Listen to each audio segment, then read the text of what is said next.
Ya han hecho clase monotora en ayer, ¿no? Sí. Luego he hecho patología esofágica y patología gástrica.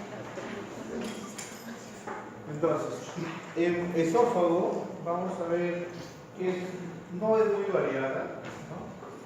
La esofagitis, que puede ser causada por el flujo gastroesofágico, incluso no hay alteración en el tono del cardio, ¿no? Y las neoplasias también, al igual que en el resto, al igual que en el intestino y en el estómago, van a ser de tipo glandular, adenocarcinoma, y por la característica del epitelio que reviste el esófago, también van a aparecer los neoplasias de tipo escamoso, o sea, los carcinomas epidermoides. Bien. Entonces, cuando el gastroenterólogo hace su endoscopía, ingresa con su tubo desde la boca a través del esófago y llega hasta el estómago. Y en una vista retrocesionaria erosionada, ¿no? Más que erosionada, eritematosa, ¿no? Eritematosa se ve en el margen de esa zona eritematosa y bueno, toma su biopsia. ¿Qué vamos a encontrar en esa biopsia? Primero, ¿qué epitelio es? Epitelio plano o escamoso, es estratificado porque hay más de una capa, ¿no? ¿Y qué otra cosa hay acá? De que esta capa es muy amplia, ¿no? Es decir, tiene un mayor número de capas. Eso significa que es una hiperplasia del epitelio escamoso del esófago, una característica. Además, vamos a encontrar la presencia de eosinófilos, ¿no? Eosinófilos que están entre las células escamosas. Un gran acúmulo de no solo eosinófilos, sino también infiltrado linfocitario o linfoplasmocitario, es decir, linfocitos y células plasmáticas. Esta es la característica de un proceso inflamatorio que se conoce como esofagitis. Pero esta esofagitis o este proceso inflamatorio o esta reacción inflamatoria responde a el efecto que hace el contenido gástrico que sube hacia el esófago, ¿no? Lo irrita y por lo tanto reacciona el epitelio como un proceso inflamatorio, ¿no? Entonces los eosinófilos, las células plasmáticas y los linfocitos son las células que están entre este epitelio escamoso, ¿no? Pueden haber polimorfos nucleares como fase de agudeza. Entonces, estamos ante un proceso inflamatorio que se conoce como esofagitis por reflujo.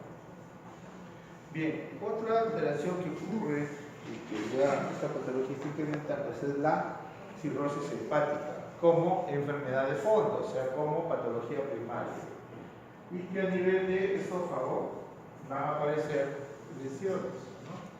Que endoscópicamente se van a ver como las violáceas elevadas, que corresponden a una dilatación vascular, específicamente una dilatación venosa o una dilatación varicosa, ¿no?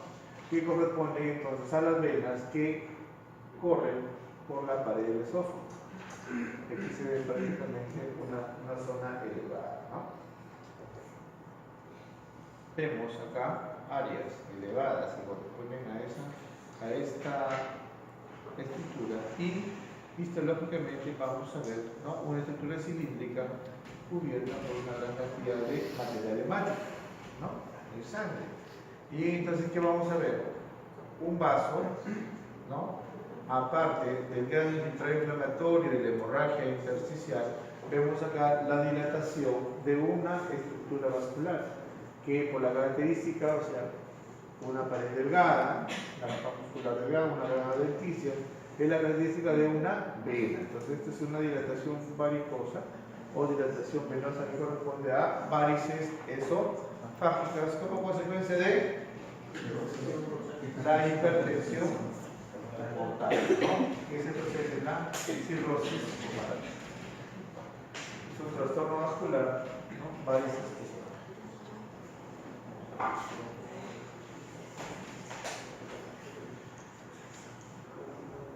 En el esófago también puede ocurrir que ese reflujo o cualquier otro elemento puede estar originando un proceso inflamatorio, que a un inicio pudo haber sido una esofagitis, pero si el agente persiste, ¿no?, induce ya a un cambio del epitelio que ya se corresponde a la región subcardial, donde hay glándulas cilíndricas o simples, ¿no?, que corresponden a la región subcordial, debido a la presencia de un agente inflamatorio, así que ya este epitelio empieza a cambiar.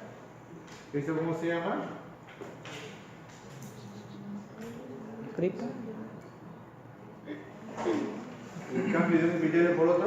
Metaplasia. Metaplasia. En este caso, un epitelio cilíndrico que contiene células falciformes se corresponde a un epitelio de tipo o cilíndrico de tipo intestinal. Por lo tanto, hay presencia de metaplasia intestinal, ¿no?, que se puede hacer muy marcada cuando ese agente irritante persiste, ¿no?, y genera también una gran reacción inflamatoria.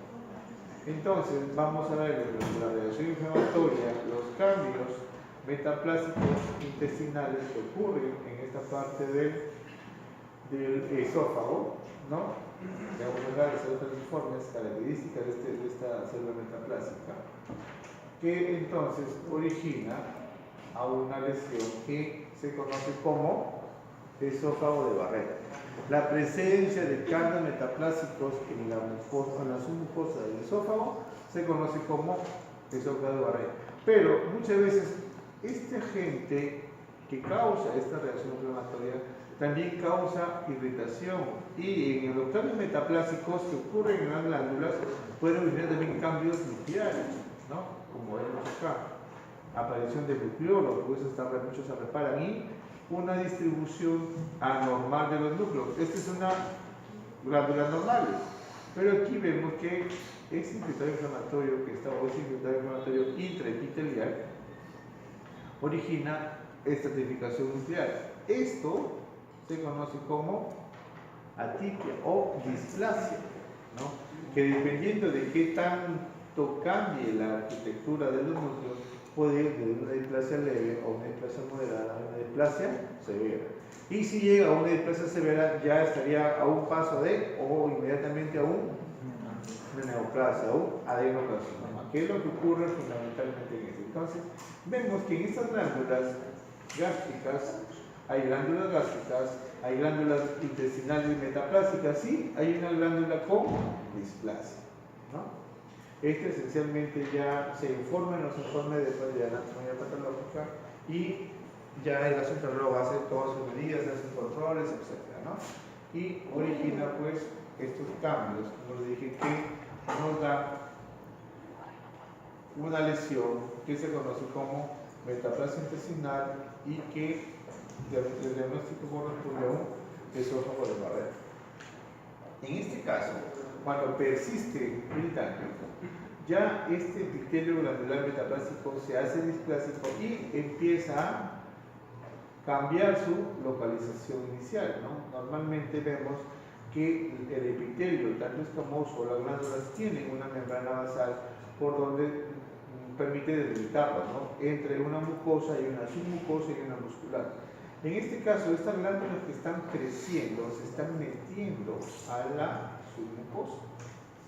Eso es lo que se conoce como un patrón infiltrativo, ¿no? O sea, glándulas con atipia nuclear, es decir, con displasia, ya sea de movilidad severa, y que se meten, ingresan al tejido de la submucosa, ya tienen un patrón infiltrante. Por lo tanto, esto ya se convierte en una neoplasia maligna, que en este caso se trata de un adenocarcinoma moderadamente diferenciado, ¿no?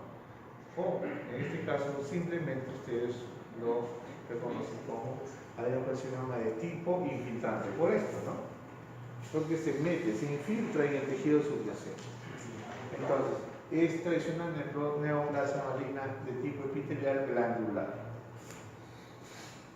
Si bajamos, nos vamos también hacia el esófago, donde es el límite, el cardias. Vamos, aquí apreciamos acá una lesión de bordes elevados con un centro deprimido, una lesión del tipo úlcera, ¿no? Tipo ulcerada. Pero vemos que tiene bordes hemorrágicos, bordes amplios, ¿no? Que también se corresponde a otra neoplasia maligna, pero esta neoplasia maligna es diferente a la anterior.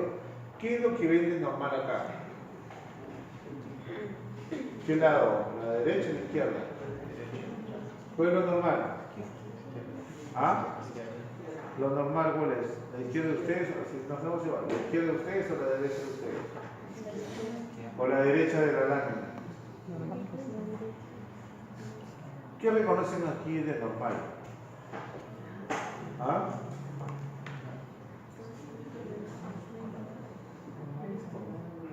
¿Qué cosas son estas? ¿Qué tejido corresponde a esto? ¿Ah? ¿Ah? ¿Qué es eso? A ver, ¿qué es histología? ¿Qué epitelio es? El epitelio es famoso, el epitelio plano. Simple, ¿cuál es simple? Cuando hay una sola capa de células. Aquí hay 1, 2, 3, 4, 5, 6, entonces un epitelio escamoso estratificado. ¿Sí?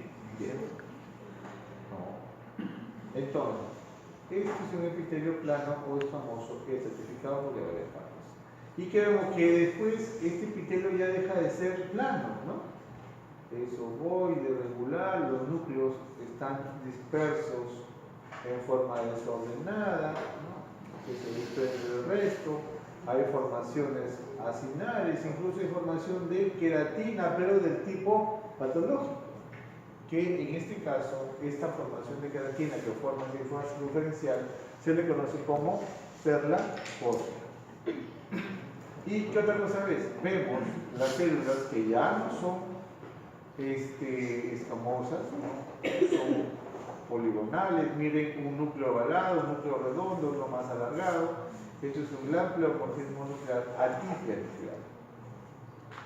Y por otro lado, se mete, ahora, otra cosa, ¿cuál es la posición normal de las células? ¿Dónde están? ¿En qué parte, en qué capas, en este caso de la pared del esófago o la pared del estómago? ¿Cuál es su ubicación? ¿Dónde encontramos o epitelio escamoso o epitelio cilíndrico? ¿En cuál de las capas?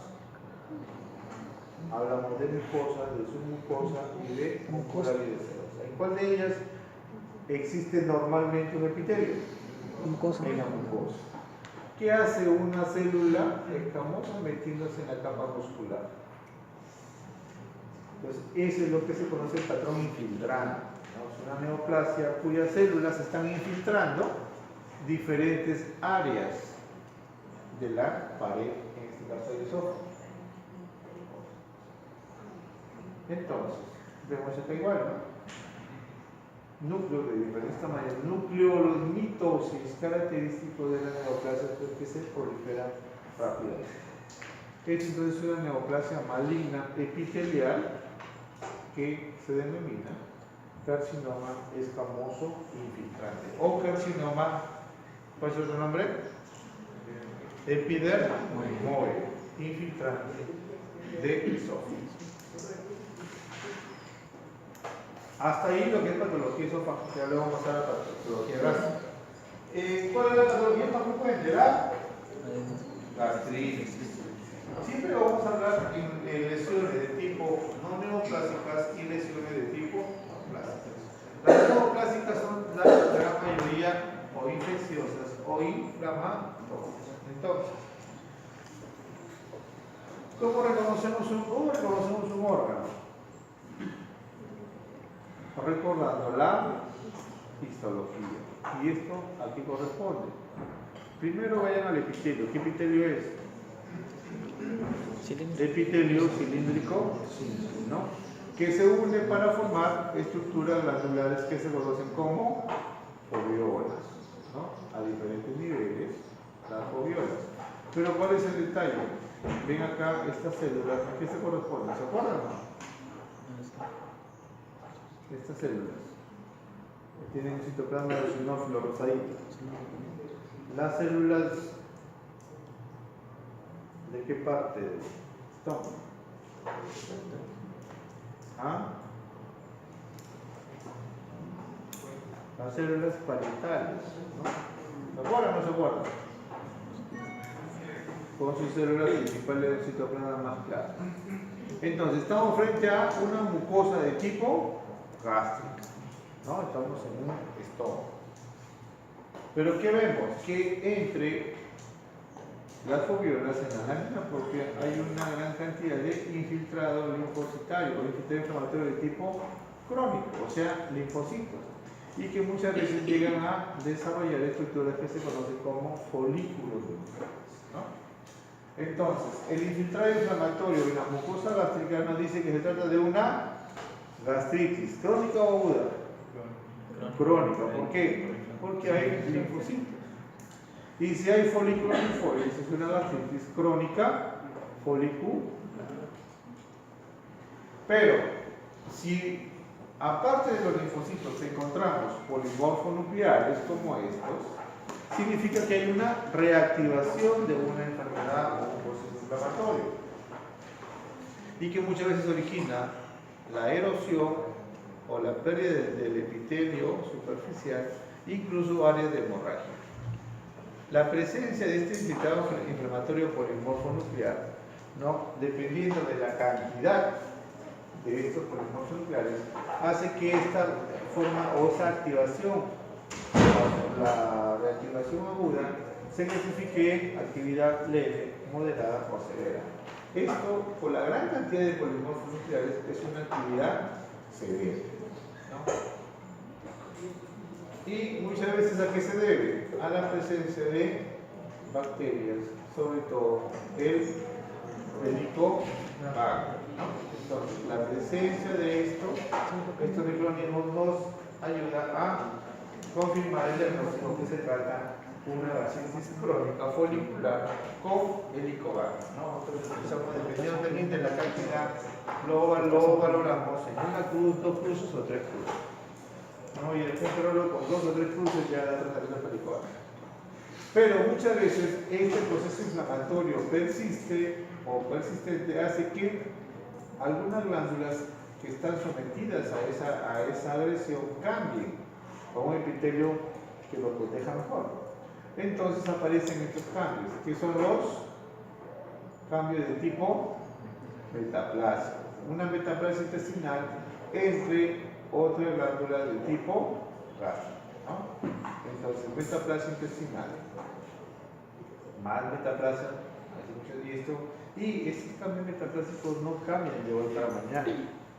Muchas veces hoy día te hacen endoscopía y luego tu gastritis con helicobacter más metaplasia, esa metaplasia puede desaparecer después de 8 a 12 meses. Entonces, en conclusión, este es un proceso inflamatorio que concluimos en un diagnóstico de gastritis crónica con actividad severa, metaplasia intestinal ocasionada por el Helicobacter. Bien. Otra lesión frecuente son las úlceras, ¿no? Y muchas veces se quieren aparecen las úlceras. Aquellos que tienen un desorden alimentario, ¿no? No comen a sus horas, en lugar de desayuno comen ceviche, ¿no? En lugar de noche toman cerveza, en lugar de cena le meten más cerveza, hamburguesa, ¿no? Entonces, tanta comida que origina procesos inflamatorios y que terminan al final con lesiones, ¿no? Una gastritis crónica, toman desde la milanta hasta el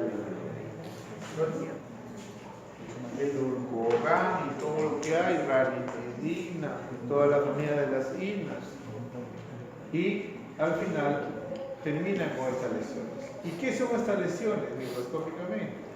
Son áreas de la mucosa gástrica con bordes elevados y un centro deprimido. Ese centro deprimido es el fondo de la úlcera, y vamos a encontrar una necrosis con fibrina superficial, ¿no? Indicación de que esa mucosa se ha destruido, se ha necrosado, polimorfos nucleares, ¿no?, propios de esa activación de la lesión, y un tejido fibroso en su parte inferior.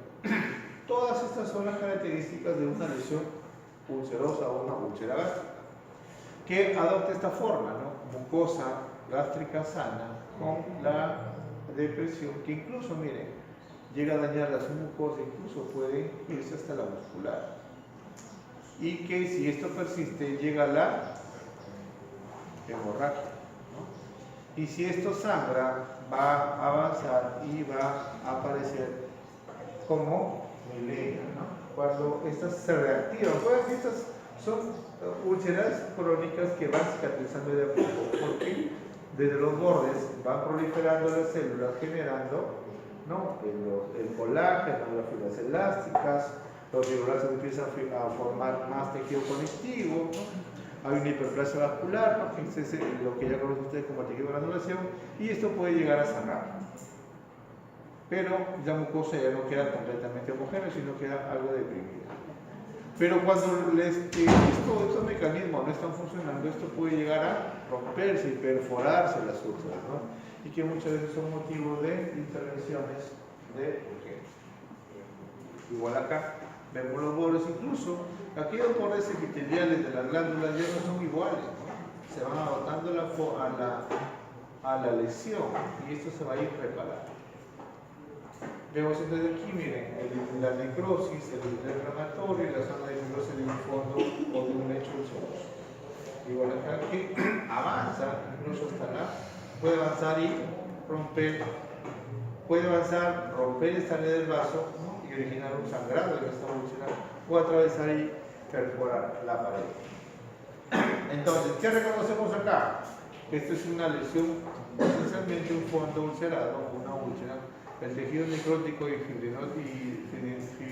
con fibrina superficial, los polimorfos nucleares, que son los causantes de la muerte de este producto o de este material que hay superficialmente, y por debajo el tejido de granulación o granulatorio, que es el que va a ir reparando de forma ascendente, y debajo el tejido fibroso ya cicatrizal de este lecho ulceroso, ¿no? Esencialmente, ¿qué cosa es? La necrosis y los polimorfos nucleares, la presencia de vasos nos indican que hay tejido de reparación o tejido de granulación, y la fibrosis en la parte más baja. La lesión de tipo inflamatoria, conocida como úlcera gástrica.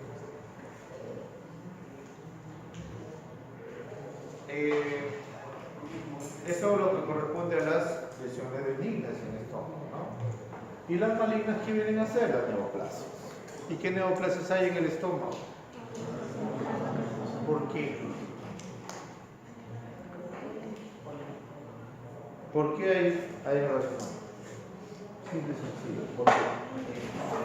Porque hay glándulas, específicamente, ¿no? Sencillo, o sea, ustedes se orientan, o sea, con su histología, ya, ¿qué epitelio tiene este? Este epitelio glandular.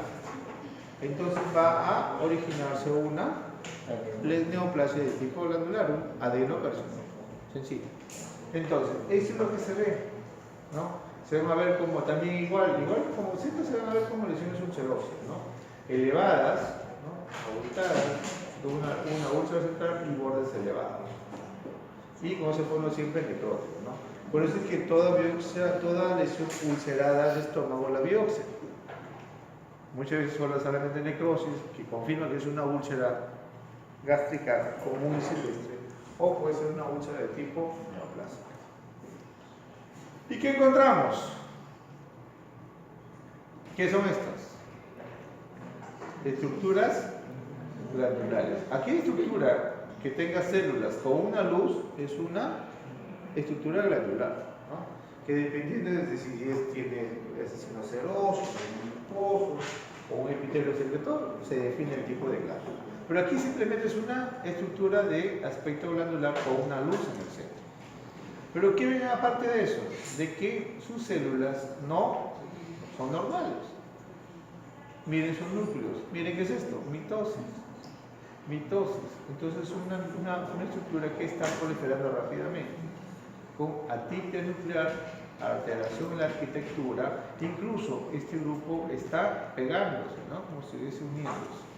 ¿Y cuál es la posición de las células? De nuevo, es superficial. ¿Qué hace una glándula metida en el estrógeno, ¿no? Entonces esto ya de arranque nos da que es una neoplasia de tipo infiltrante. Y acá mucho más, ¿no?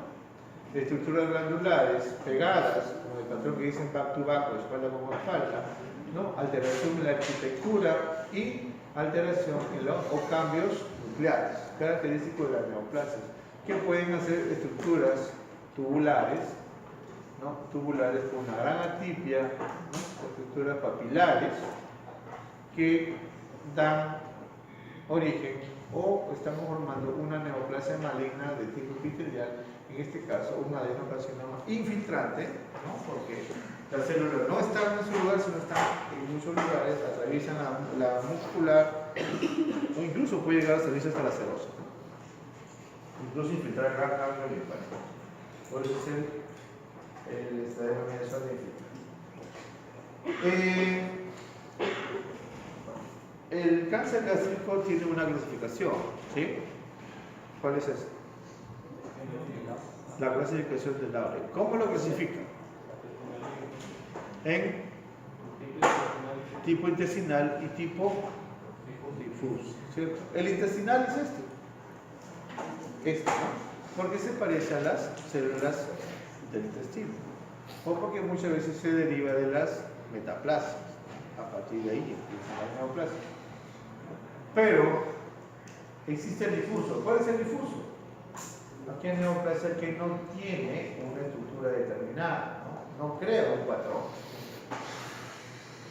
Esto es una mucosa gástrica que aparentemente no tiene nada, ¿no? Si ustedes la ven, las glándulas son normales, su núcleo basal y su citoplasma alto, pero vemos que en su parte media, en la submucosa, unas áreas un poco blanquecinas, ¿no?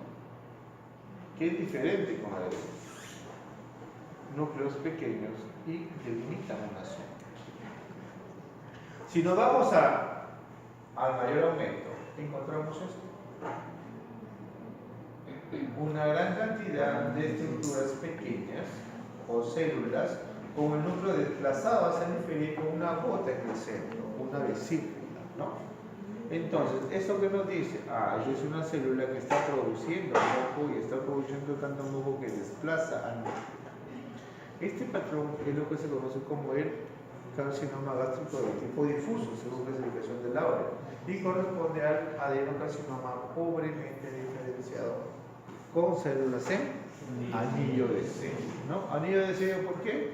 Porque lo comparan con los anillos de los romanos, ¿no? Que utilizaban para sellar sus pactos.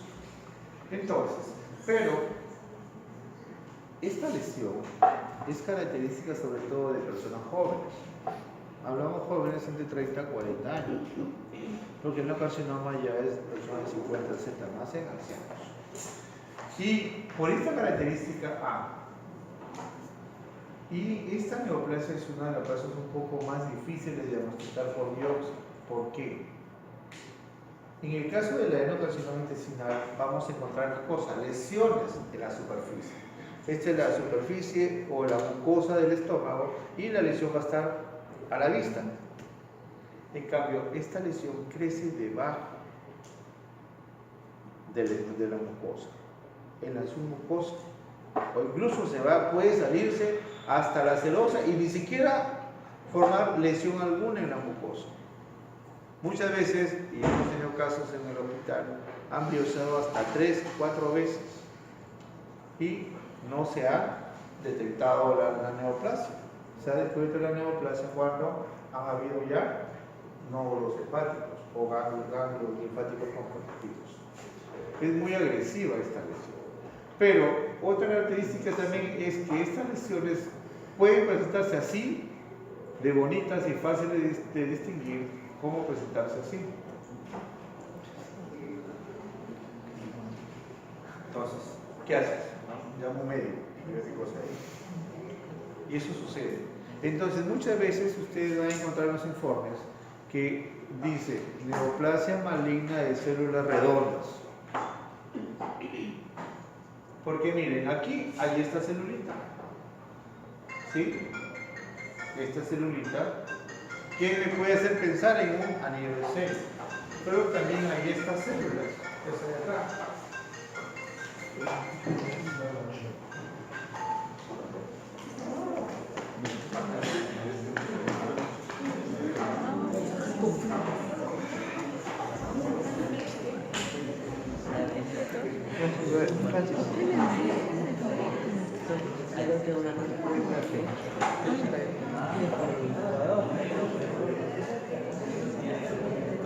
¿Por qué me gritas? ¿Qué es lo que sucede? En el estómago no solamente hay adenocarcinoma, sino que otras lesiones hay.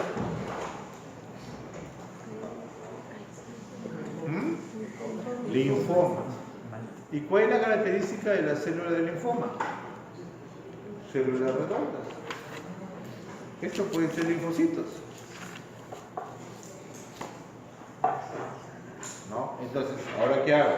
Por eso es que muchos utilizamos esa denominación. Neoplasia maligna de células redondas.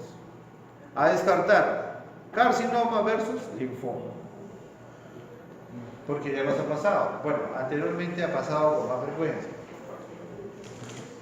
Porque lo pueden formar como adenocarcinoma o células en anillo de sello. Pasa a cirugía, le sacan el estómago, pasa a oncología, le dan tratamiento. Y regresa el paciente con nódulos en el hígado. El paciente no responde al tratamiento. Informado como carcinoma. O muchas veces informado como linfoma. Igual, regresa el paciente porque no responde al tratamiento. ¿No? Porque muchas veces son estos patrones que no nos permiten definir una lesión. Como esta, por ejemplo. O esta, ¿no? Que parece un centrocito o un centroblasto. Pero para suerte, este patrón también, ¿no? ¿Qué cosa es? Neto saber.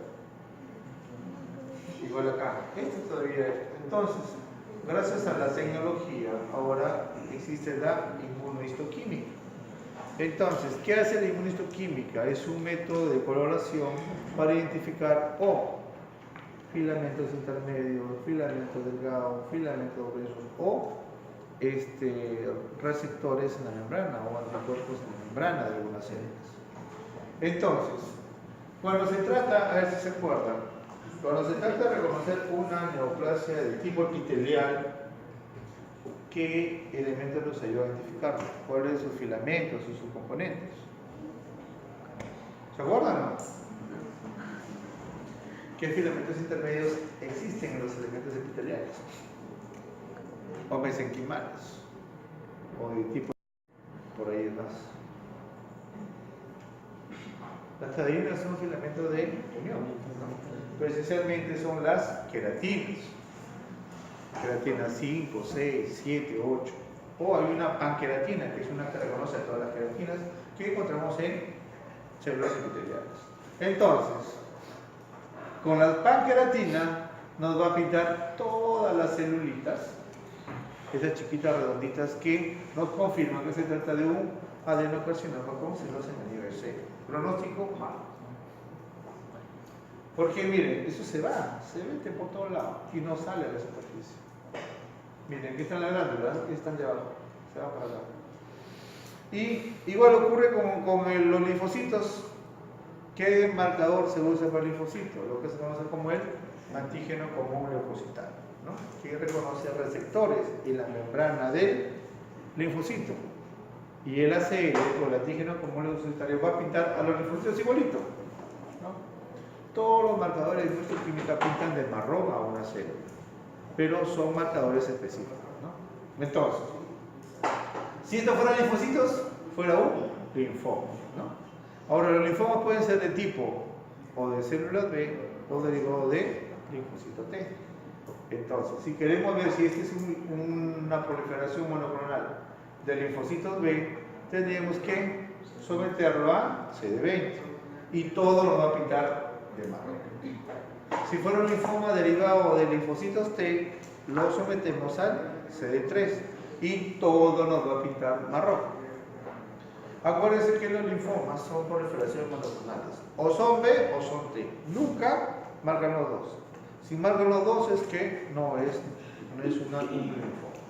Entonces, con esto concluimos que nuestra muestra correspondía a un adenocarcinoma de tipo puramente diferenciado o un carcinoma del tipo difuso según la descripción del agua. Y parece así. Entonces, esta es una neoplasia maligna epitelial que se conoce como carcinoma de células sinoviales. ¿Qué vemos acá? Igual, la mucosa gástrica, pero que hay una gran cantidad de células de tipo de aspecto inflamatorio que están inundando, incluso están como ahogando, ¿no? Como cubriendo a estas células, a estas glándulas.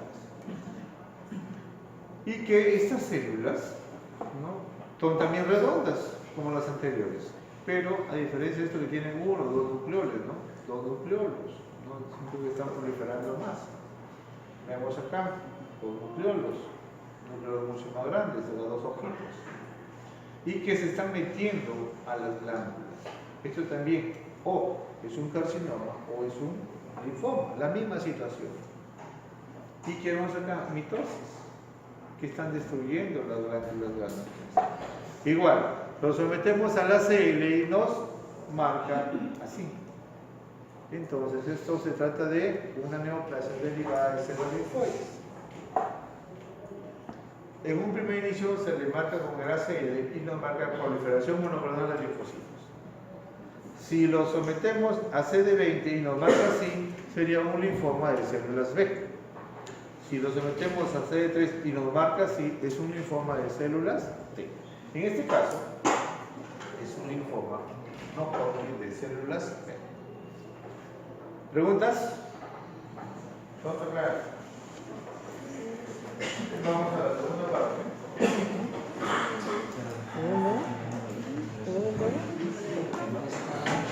Mucho trabajo.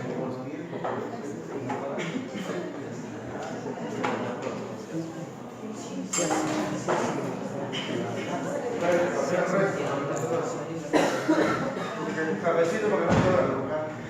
Entonces, pasamos a la patología intestinal. En el intestino existen también varias patologías, ¿no?, del tipo inflamatorio.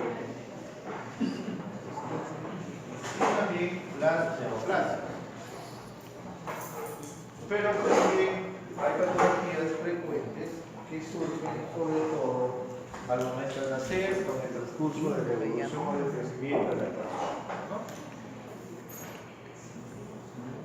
Y muchas veces, ¿cuáles son las manifestaciones de los trastornos de la patología gastrointestinal? El dolor abdominal, ¿no?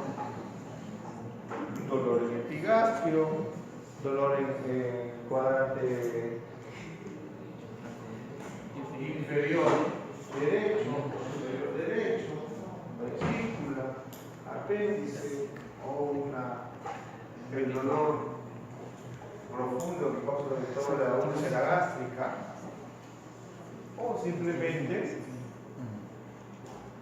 una gran distribución abdominal. Si es esto, mayormente es el intestino, ¿no? O si no, un paciente ascítico, o simplemente una gran tumoración. Si es mujer, un tumor de ovario, ¿no?, que es lo más frecuente, y que muchas veces se soluciona con cirugía, ¿no? Pero ¿cómo se llega a esto?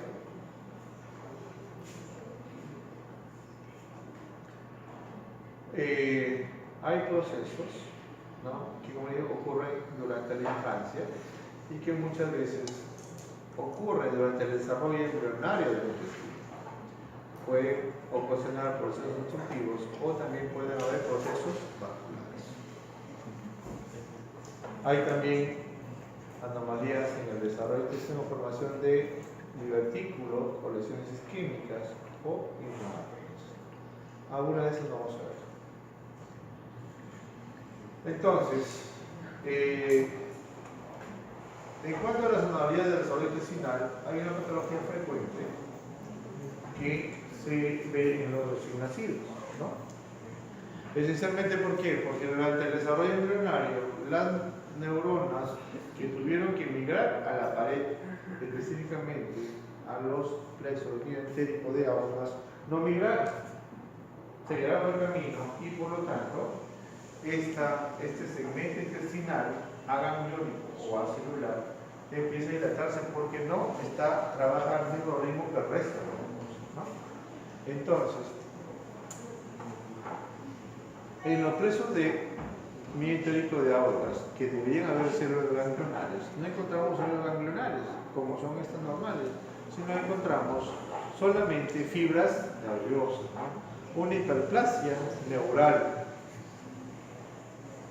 ¿no? Solamente como reacción tratan de compensar esa falta de células ganglionares o cuerpos ganglionares por una proliferación de fibras nerviosas, ¿no?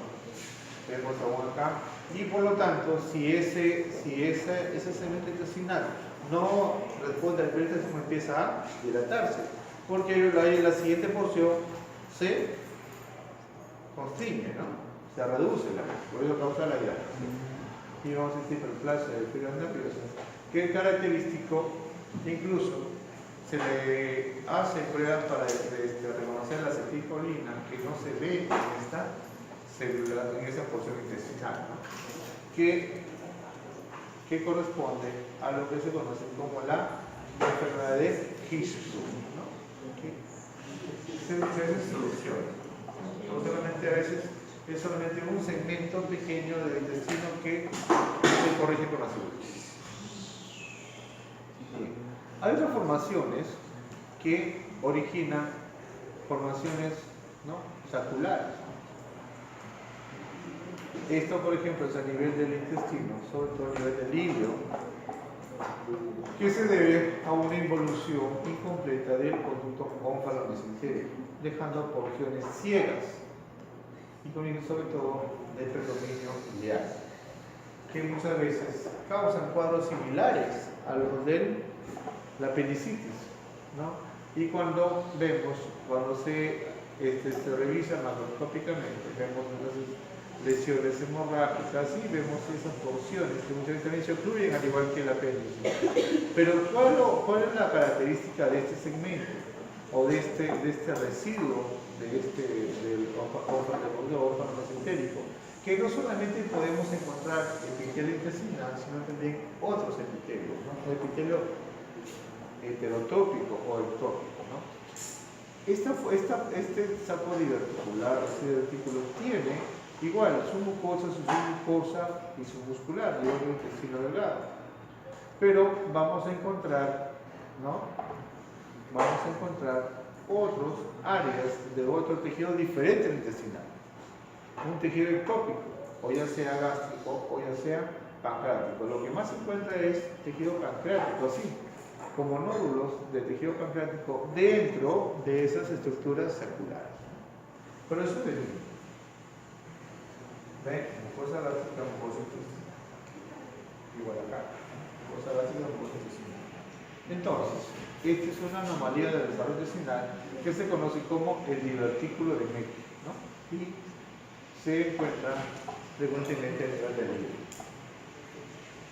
Hay otras estructuras también diverticulares, ¿no?, que es como si fueran prolongaciones, ¿no?, porque son como pequeñas estructuras mamelonadas, ¿no?, que hace que se prolongue esta luz. Pero ¿a qué se debe? Se debe a que hay alteraciones en la capa muscular del intestino grueso. De tal manera que la mucosa y la submucosa es como si se imaginaran, ¿no?, como si se metieran a través de la capa muscular y forman estos saquitos, que siendo parte de la mucosa muchas veces se llenan con el material fecal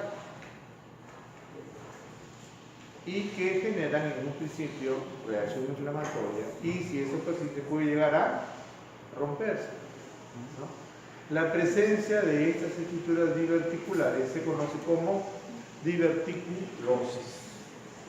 Cuando se inflama y llega a romperse, ¿no? Por ejemplo, hay una perforación intestinal, ¿no? En el caso del séptico muchas veces, ya se conoce como diverticulitis, solamente por ser inflamatorio. Ya la ruptura ya es una perforación intestinal, por divertículo.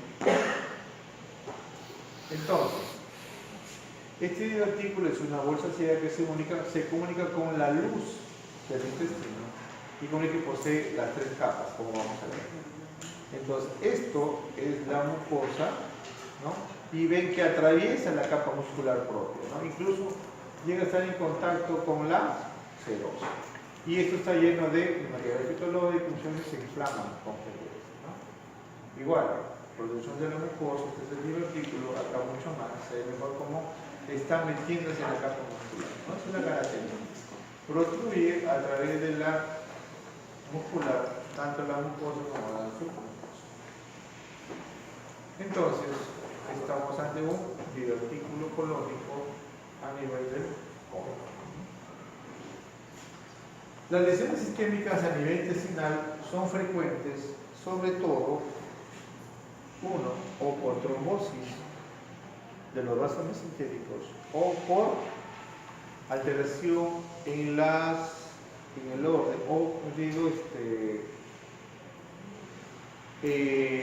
situaciones en las cuales hay torsión intestinal, ¿no? Hay intussusección o cuando ocurren las hernias, como vamos a ver. La intussusección es responsable del 80% de las obstrucciones. Puede ser por tumores o por infartos. Todos ellos van a originar un trastorno isquémico, específicamente un infarto hemorrágico. Dependiendo del compromiso vascular, puede ser solamente un infarto de mucosa, un infarto de la pared o toda la pared. Eso es lo que se conoce como el infarto transmural. Los infartos son mayormente de un 10 al 15% son por trombosis. Entonces, ¿qué es una hernia? Una debilidad de la pared de la aponeurosis hace que el ácido intestinal ingrese en esta zona de la hernia y muchas veces este anillo urinario llega a obstruirse, cerrarse y origina isquemia en esta parte intestinal, ¿no? Y esto adopta un color violáceo producto de esa isquemia, ¿no? Porque es la falta de irrigación. O las adherencias intestinales, muchas veces en pacientes con cirugías anteriores, mujeres cesarianas, con mayor frecuencia, ¿no? Que también por acá ingresa con movimiento constante, ingresa un asa y se ocluye. O la invaginación, que una asa intestinal se incluye sobre sí misma, ¿no? Origina la isquemia de ese segmento. O los vólvulos, que son más frecuentes, ¿no? El asa intestinal se tuerce o se enrolla sobre sí mismo y genera una zona de isquemia. Esto es lo más frecuente, sobre todo en ancianos. Y todos ellos, ¿qué hacen? El infarto hemorrágico, ¿no? Isquemia con acúmulo de sangre, porque tampoco no entra ni ingresa la sangre, y empieza inicialmente con necrosis de la mucosa, edema de la submucosa, y vemos, ¿no?, la congestión vascular. Aquí solamente vemos congestión vascular, algo de necrosis, porque ya no hay epitelio intestinal. Aquí vemos, acá vemos más, ¿no?, ya necrosis, no solamente de la mucosa, sino también de la submucosa, yendo hasta la muscular. Aquí ya una necrosis completa, mural y transmural, que corresponde, como dijimos, a lesión isquémica por obstrucción intestinal, que puede ser tanto en el intestino delgado como en el intestino grueso. Esta obstrucción intestinal ocurre más a nivel de intestino grueso.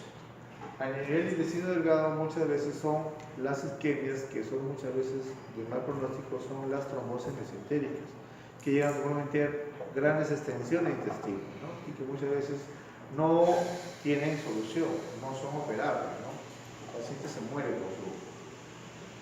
con su trombosis mesentérica. Bueno, eso está. Esto, por ejemplo, no son grandes extensiones de intestino delgado por trombosis mesentérica. Y vamos a encontrar lo mismo, ¿no? Necrosis de mucosa, de submucosa, mucosa o necrosis transmural, una necrosis de tipo hemorrágica. Y vamos a encontrar el edema marcado, la hemorragia en el intersticio y la necrosis superficial, con descamación por hecho porque se necrosa la mucosa. Entonces, hasta ahí lo que es las enfermedades isquémicas. En el intestino, actualmente ya se está viendo con más frecuencia las enfermedades inflamatorias intestinales. Dentro de ellas, la colitis ulcerativa o colitis ulcerosa y la enfermedad de Crohn, que son los dos patrones de enfermedades inflamatorias intestinales. Mayormente se debe a una respuesta inmunitaria local anómala contra la flora normal del intestino o también contra algunos autoantígenos en individuos genéticamente susceptibles. Eso es genético. La enfermedad inflamatoria o la colitis ulcerosa mayormente compromete a nivel del colon transverso, descendente, sigmoides, retroviano. La enfermedad de Crohn compromete cualquier parte del aparato digestivo. Esa es la diferencia única. Pero mayormente también compromete el colon, pero puede ser cualquier zona.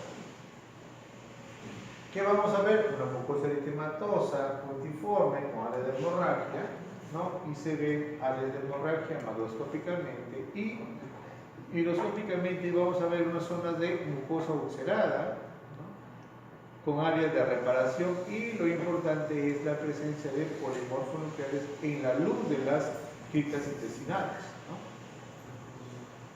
Áreas de reparación, y estos polimorfos nucleares en la luz es lo que se conoce como la criptitis o microabscesos. Entonces vamos a ver áreas de hemorragia, ¿no? Alguna extensa área de ulceración y amplia mucosa reparativa, ¿no? Área de úlcera y área de reparación. Incluso hay periodos, esta enfermedad presenta periodos de activación y periodos donde está inactiva. Durante la activación empieza a hacer eso, ¿no? A ulcerarse, a necrosarse, hemorragia, dolor, diarrea con sangre. Pasa la etapa y empieza a repararse. Entonces, durante la reparación hay formación otra vez de ese epitelio y muchas veces en la fase aguda, ¿no? Los polimorfos nucleares reactivos en la fase activa. Pero cuando ya se empieza a reparar, las glándulas ya no se reparan completamente, sino tienen un aspecto ramificado, ¿no? Característico de esta colitis ulcerosa, ¿no? Incluso hay una gran cantidad de glándulas que ya no tienen ese mismo patrón, ¿no? Hay áreas de epitelio normal, pero también las glándulas son mucho más pequeñas, hay un arco de atrofia glandular en esta parte. Son glándulas mucho más pequeñas, ya son más cortas, ya no son tan largas así. Van a haber áreas ulceradas, ¿no? Y con áreas atróficas, ya no es esa mucosa intestinal normal. Entonces, ¿qué vamos a ver? En la colitis ulcerosa vamos a ver la ulceración superficial de la mucosa, ¿no? Los aspectos críticos que vimos la criptitis, las criptas ramificadas, estas, la criptitis, las criptas ramificadas y metaplasia del cielo de panel, que son estas son las células de panel, estas son las células de panel que están en la base de la cripta. Entonces, enfermedad inflamatoria intestinal, una colitis ulcerosa, ¿no? A nivel de colon predominantemente. Pero hay otra patología donde vamos a ver una cerosa externamente, ¿no?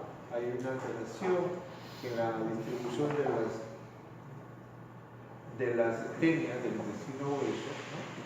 Que esencialmente es un producto de la retracción como parte de la reparación de un mismo proceso, una lesión ulcerada de la mucosa, pero que a diferencia de la colitis ulcerosa, que es una lesión que cubre amplias áreas extensas de epitelio intestinal, acá hay horas salteadas, ¿no? Hay una úlcera, una zona de tejido normal y otra zona de úlcera. Úlceras focales, ¿no? Con áreas de epitelio normal. Incluso hay formación de una estructura que se conoce como granulomas, semejantes a los que usan tuberculosis, pero no son tuberculosis ni hay necrosis gaseosa, no hay estructuras nodulares, ¿no? El gran infiltrado linfocitario, ¿no? Es proliferación de folículos linfoides y los granulomas, característicos de esta enfermedad, ¿no? Y vemos acá lo que le decía, mucosa normal y áreas de úlcera, áreas ulceradas, con la proliferación de folículos linfoides y los granulomas. ¿Qué otra característica? Estas criptas muchas veces llegan a hacer fisuras y crear unos tabiques que se van hacia la capa muscular, como vemos acá. Son fisuras, ¿no? Que se van profundamente, atraviesan, puede llegar hasta la serosa y generar adherencias al intestino, ¿no? Y esto es los folículos linfoides y los granulomas en esta patología. Estos son los granulomas. Esto corresponde entonces a la enfermedad de Crohn, también en este caso a nivel de colon, pero puede morir que aparecerse en cualquier otra zona. ¿Preguntas hasta acá? Para que no se olviden. Ahora pasamos a las neoplasias intestinales. Este está más chiquito. La raza está 845, como se ve. ¿Ya? Ya, entonces. ¿Conocen? ¿Sí lo conocen? Bien. Pero no siempre todos estamos sanos. La patología intestinal, sobre todo a nivel colónico, es muy frecuente debido a qué? Debido a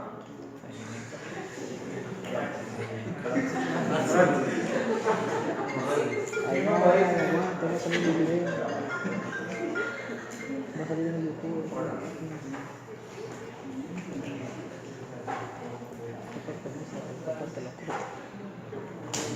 Entonces, el estreñimiento es el origen de muchas patologías gastrointestinales, ¿no? Entonces, en el nivel intestinal vamos a ver inclusiones de neoplasias. Las neoplasias benignas son los pólipos, que es lo que van a ver ustedes o van a ver con mayor frecuencia. Los pólipos en su porción o en su lado benigno, los pólipos hiperplásicos, y las premalignas, que son los adenomas, antes conocidos como pólipos adenómatos. Entonces, el gastroenterólogo ve si lesiones elevadas en la mucosa, ¿no? Y biopsias. Toma patología y resolverla por realiza su biopsia y de ahí, ¿no? Una proliferación de glándulas intestinales, ¿no? Hiperplásicas porque están aumentados en número, en tamaño, pero que no tienen atípico, nada, ¿no?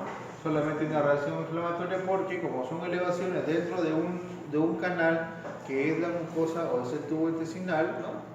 El paso de la materia fecal lo erosiona y se inflama.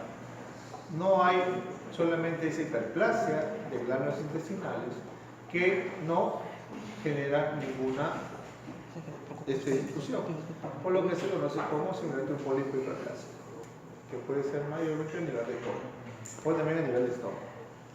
Y pueden hacer otras también lesiones, pero estos polipitos se realizan porque tienen un pedículo, un tallito, y hay proliferación. ¿Y cómo surge el pólipo? El pólipo, ustedes saben que la mucosa intestinal, tanto como la piel, se descama, ¿sí? Y empieza a crecer a partir de sus células que están en el fondo de la pinta o a partir del cuello de la pinta. Entonces, muchas veces cuando estas células no se descaman, se acumulan unas sobre otras. Esa es la hiperplasia. Empiezan a formar estas lesiones elevadas, que se conocen como pólipos. En este caso, no solamente hay una hiperplasia de glándulas intestinales, sino también hay una dilatación quística de las criptas o de las glándulas intestinales. Esta característica se presenta en lo que se conoce como los pólipos juveniles. Estos pólipos se encuentran en niños o muchas veces en personas mayores, ¿no? Y tienen esa característica, ¿no? Hiperplasia glandular con dilatación quística en su luz, ¿no? Es una hiperplásica y que lo que corresponde a un pólipo juvenil que se encuentra en el seno grueso o un colon recto. Pero hay otras estructuras que van a formar, en este caso del pólipo anterior, ¿no? Son pólipos inflamatorios con células epiteliales sin atípico. Pero hay otras lesiones que cambian su apariencia porque muchas veces tienen un tallito y sobre ese tallo igual vuelven a proliferar. Igual hay una proliferación, pero ya no es una proliferación tan normal, sino hay una proliferación muy abundante con formación de estructuras tubulares, ¿no? Tubulares o estructuras que parecen los deditos de los guantes, ¿no? Entonces, no solamente se suma esa formación tubular de la glándula, sino también vamos a encontrar cambios en las células. Comparen, esto es una célula o un grupo de glándulas intestinales normales y esta pequeña zonita ya cambió en su característica nuclear. Esto corresponde a un cambio displásico de la glándula. Y esto corresponde a un adenoma. Una porción adenomatosa dentro de un pólipo hiperplásico normal. Entonces, cuando todas las células de esta estructura o este pólipo tienen esa característica, es que se le denomina adenoma. El adenoma se caracteriza porque, aparte de tener ese patrón digitiforme o velloso tubular, tienen cambios nucleares, cambios displásicos, ¿no? Displasia leve, displasia moderada o displasia severa. Estos cambios displásicos, ¿no? Definen si son así bajitos nada más, pero ya cambian en el color y cambian en la forma y están limitados a la parte inferior de la glándula, es una displasia leve. Y aquellas lesiones con displasia leve se le conocen como lesiones de bajo grado. Cuando esta tipia se hace mucho más marcada, incluso ocupa todo el espesor de la célula, ya es una displasia moderada a severa, ¿no? Entonces, la displasia moderada a severa ya identifica las lesiones de alto grado. Ustedes van a realizar mayormente cuando estén en ginecología o en corrección de un gasto estas denominaciones: pólipo o adenoma de bajo grado o adenoma de alto grado. Los adenomas de alto grado, como estos, ¿no? Mayormente están a un pasito de convertirse en un adenocarcinoma, o que muchos de los adenocarcinomas de intestino han surgido en un adenoma, ¿no? Entonces, esta es una displasia moderada. Este es un adenoma tubular de intestino grueso. Y esto es un adenoma velloso, ¿no? Parecen los pelitos de una pluma, ¿no? Es un adenoma velloso. O que puede haber combinación de patrón tubular y patrón velloso y grueso como adenoma tubulo velloso. Entonces, a partir de los adenomas, ya por alteraciones genéticas como el Carras, ¿no? Con el P56, estos patrones adenomatosos se convierten ya en adenocarcinoma, o sea, de ser lesiones premalignas a lesiones malignas con su característica integral. ¿Qué es lo que vamos a encontrar en el intestino? Esencialmente, dos tipos de lesiones. Por ser un epitelio de tipo cilíndrico, van a ser adenocarcinomas. Y porque también hay folículos o tejido linfoide, pueden haber linfomas en el intestino. Normalmente las lesiones de tipo glandulares son lesiones elevadas, nodulares, ¿no? Y que muchas veces llegan a ser de un patrón glandular que llegan a cerrar la luz, a ocluir el intestino, ¿no? Y son así, un fondo ulcerado y bordes elevados.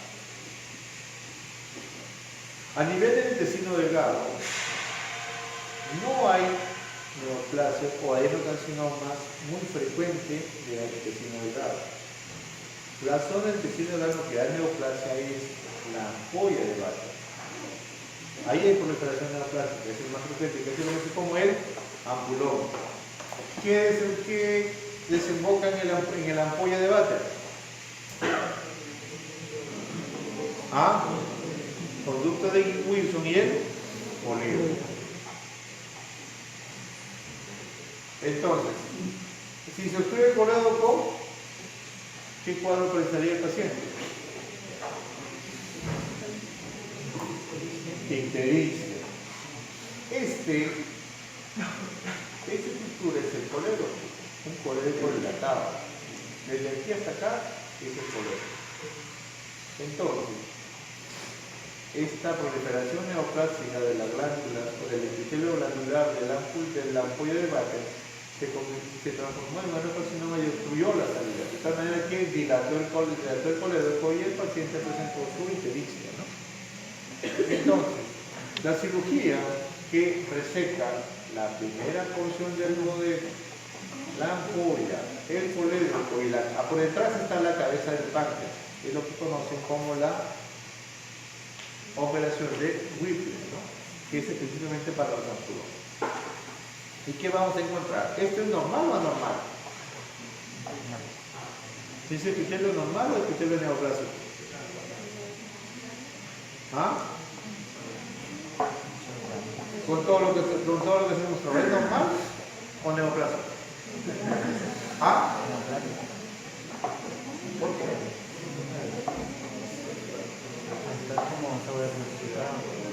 Ahí. Esto es normal. Respeta la membrana.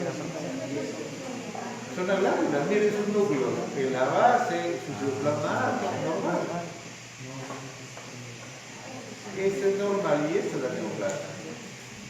Esta es la proliferación glandular de esa lesión. ¿No? Y es esto, ¿no? O sea, alteración de la arquitectura, ¿no?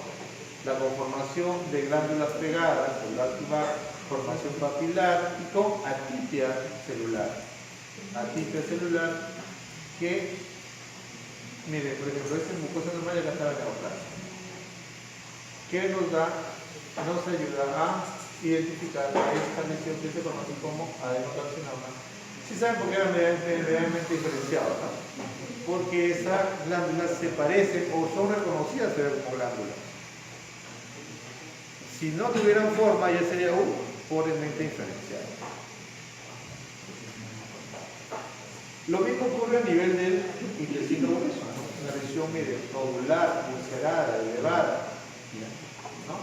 Y que más importante tiene un estómago blanquecino. Mire, incluso todo esto blanco es la neoplasia que se está metiendo al epículo o a la grasa, al meso del colon, ¿no? Al mesocolon, se está metiendo, está infiltrando. ¿Qué vemos acá? Miren, esta es mucosa normal, esta es mucosa neoplásica y se está metiendo hasta la capa muscular. Esta es una capa muscular. Igual, el mismo patrón, ¿no? Patrón tubular, ¿no? Papilar, con atipia nuclear y carácter infiltrante, que se mete por todas las capas, incluso empieza a producir moco, ¿no? El moco es un mal índice, un pronóstico malo, porque eso es una neoplasia muy agresiva. Entonces, estas neoplasias pegadas en el patrón tubar, espalda con espalda, atipia nuclear, atipia circular, ¿no? Que nos orienta a pensar en un adenocarcinoma diferenciado de órgano.